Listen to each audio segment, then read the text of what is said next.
What's going on, guys? Matthew Muniz here. Welcome back to the channel.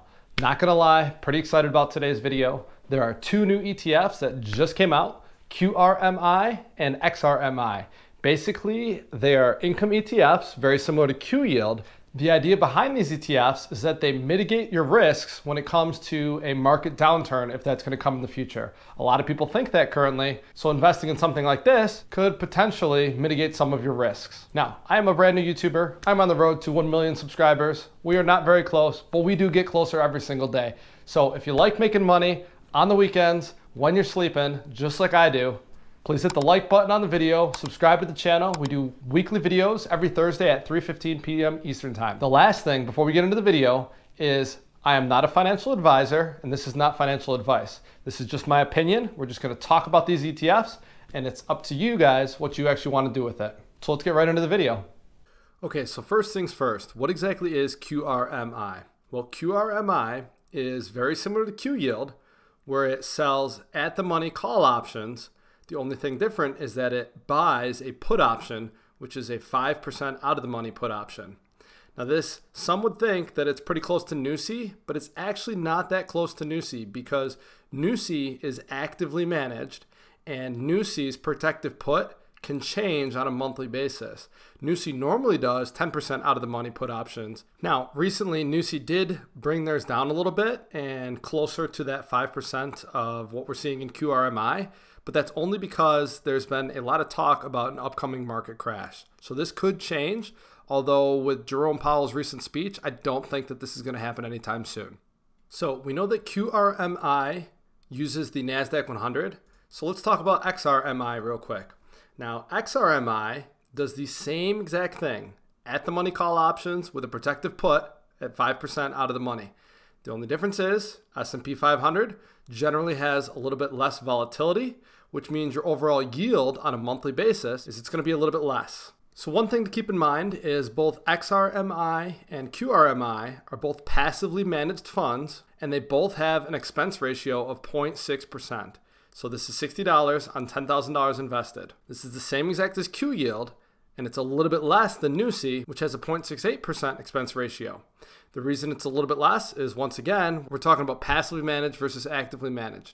Now, this is where there could be a slight problem with QRMI and XRMI, and we're going to talk about that now. So the interesting thing about NUSI is at any point they can exercise their call options or put options, which means based on what the market's actually doing, they do have the opportunity to capitalize on actual capital appreciation. Now, looking at the chart from the start to the finish, we don't have much, but we do have a little bit of capital appreciation. We started around $25, and now we've been around the $29 for NUSI. It's not going to have capital appreciation like something like QQQ, for instance. However, you are going to get the 78% yield, and you're going to have the opportunity to have a little bit of capital appreciation. This is something that QYLD and QRMI, XRMI do not offer because they don't have an option to exercise the call option early. So overall, when it comes to these new ETFs, we know that they're going to generate income probably between 6 and 8% per month, just like NUSI, and they are going to protect against market downturn. However, one thing to keep in mind is you can still have price decay. The protective put options are only going to protect you if the market goes below 5%. So I have a link down below that talks about the case for risk managed income ETFs and what they're there for. There's a ton of information in these. I actually really enjoyed reading this. It clearly explains it right here. So it's only going to protect you against losses in excess of 5%. What that means is if there's small corrections in the market, 1 or 2%, you're still going to see those happen to your original investment. So the question now becomes, why would we invest in these? Well, dividend ETFs tend to have a pretty low yield, usually 3-4%, and some of them are a lot lower, especially if they're ETFs. Now, if you want to keep your money in a bank, you're not going to have any risk, but you're also not going to have any return. That's another thing that's been on the decline recently. Now, once again, in that link where we talk about the case for risk managed income ETFs, it does talk about you can still invest in a high yielding ETF, but you may want to protect yourself. I mean, we've been in a bull market for an extremely long time, and Hopefully not, but sooner or later, people do believe that the market's going to go down. So investing in something like this will protect you from that and still give you monthly returns that are higher than average. Now I say higher than average, but realize that the goal of these income ETFs is not to outperform their underlying index. It is to create income using the indexes and providing a risk-managed alternative. So just keep that in mind. So the last thing we need to talk about, since we don't have any pricing history or any dividend history, is taxes. So if you go to the prospectus, you can look at the tax information and they describe it as taxed as ordinary income or capital gain. So return of capital is actually not mentioned in here. However, QYLD has the exact same tax information in their prospectus. So just keep that in mind. This may end up being return of capital, and personally, I hope it does, but that's just me.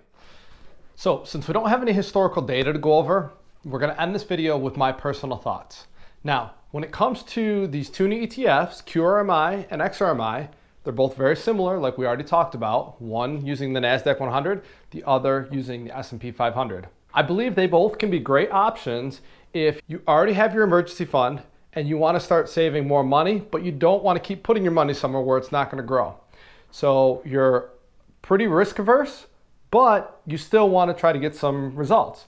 So put some of your money in QRMI or XRMI, or you could follow my strategy, which is the QYLD NUSI strategy. I do have a video on that is linked below in the past as well, but they're essentially the same thing. You do have a monthly yield and you have a low risk. There's always going to be some risk, but it's a lot lower than if you were just investing in crypto or meme stocks or something along those lines. Now, one thing I like to do as well is I like to use margin when it comes to the specific income ETFs, because I like to get paid using someone else's money. So I'm not suggesting you do this, but it has worked for me in the past. And I do this with QYLD and NUSI. Now, I will say, you can't do this right now with QRMI because, for instance, if I open up my Robinhood app, the problems with investing in margin is you always have to worry about being margin called. So if you get margin called, your assets have dropped to a certain amount and all of a sudden you have to pay back your money by either selling your current assets or you have to deposit money. You don't want to be in that situation. So the big risk here is with QRMI, with it being so new, Robinhood currently classifies it as high risk. The volatility is listed as high. The initial requirement is listed at 100%. And as you can see, my buying power for QRMI is 7,300, which is not my total available margin. If I go to QYLD, for instance, which I own a lot of QYLD, I think I have like around 500 shares. So I go to QYLD and the volatility is considered low. My initial requirement is 50% and the maintenance requirement is 25%. So I could actually purchase $15,000 worth of QYLD right now. So keep that in mind. You don't want to invest in this while it's considered high volatility, because then you're going to have a higher margin maintenance number and that could lead you exposed for potential issues in the future. So all in all, I love the idea of the two new ETFs. However, personally, I still prefer NUSI and QYLD because I like the actively managed. I like the fact that NUSI can do what they think is best. I'm relying on them to do an exceptional job when it comes to managing their fund in terms of allowing some capital appreciation, and if there may be a market downturn coming up, then maybe they tighten up that collar a little bit, just like they did recently. So I like stuff like that. I'm not quite a big a fan of the passive, but that being said, I do think these are two excellent ETFs for anybody that wants to invest, but also minimize their risk. So if you found this video beneficial in any way, make sure you hit the like button, make sure you're subscribed, and I hope to see you guys in the next video. Thank you so much. Take care.